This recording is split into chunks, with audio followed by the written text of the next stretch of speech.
আসলে আমরা অনেক ব্যস্ত থাকি। সকাল থেকে আমাদের কাজগুলো শুরু হয়। আসসালামু আলাইকুম বন্ধুরা।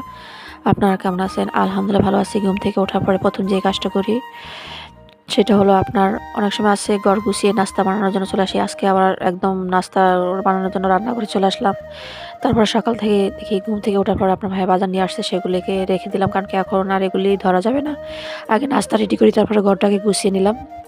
এই তো দেখেন ঘরটা গুছানো হয়ে গেল। কারণ কি এখন বাচ্চা স্কুলে চলে যাবে, সেও রেডি হয়ে আছে। তারপরে তো তার জন্য পরোটা ভাজতেছি। আস্তে আস্তে পরোটা ভেজে নিলে ২-১ পিস খেয়ে স্কুলে যাবে। কারণ কি সকালবেলা যদি না খেয়ে যায় তাহলে সারাদিনই মনে করেন আস্তে আস্তে ১২টা বেজে যায়। এই জন্য সকালবেলা ১ পিস বা ২ পিস পরোটা খাওয়াই দিই, যাতে শরীরটা ভালো থাকে।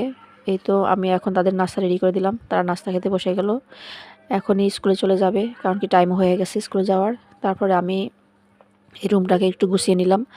এখন আর কেউ বাসায় নেই। এখন আমি একটু একা একদম রিল্যাক্স একটু সময় পার করব। এখন নাস্তা খেয়ে নিলাম।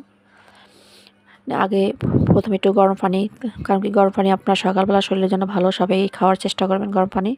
তারপরে তো আমি এখন চলে যাব, রেডি হয়ে নাস্তা খেতে বসে গেলাম। আমার জন্য আমি নিলাম আপনার একটু সবজি, একটা পরোটা, ২টা শসা নিলাম। আমার ভালো লাগে এরকম খাবার খেতে। তারপরে তো যাই দেখি আপনার ছেলের ক্লাস শেষ। সে এখন ঘুরতে আসে। সবাই ভালো থাকবেন।